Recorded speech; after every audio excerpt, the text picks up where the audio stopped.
এক্সেলে duplicate data আপনার highlight করাটা খুব সহজ, কিন্তু গুগল শিটে একটু কমপ্লিকেটেড, আপনাদের বুঝতে হবে, ফর্মুলা দিয়ে করতে হয়। তো আজকে আমি দেখাবো আপনাদের কিভাবে এটা করতে হয়।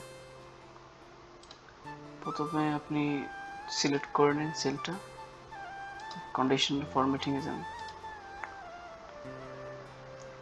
এরপরে এখানে কাস্টম ফর্মুলা ইজ টাইপ করুন, ফর্মুলা বারে টাইপ করুন COUNT count if,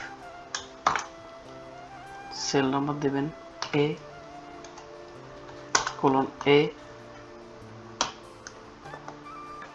A:(A1) close parenthesis greater than 1। তারপর আপনি ফরম্যাটিং সিলেক্ট করে নেন, কালার, ঠিক আছে।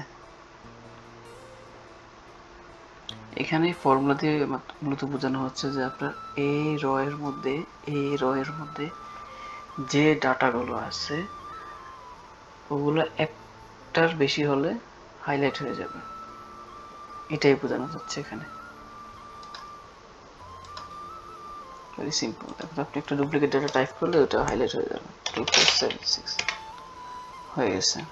যেমন একটা টাইপ করি 2151 হয়ে গেছে। ওকে।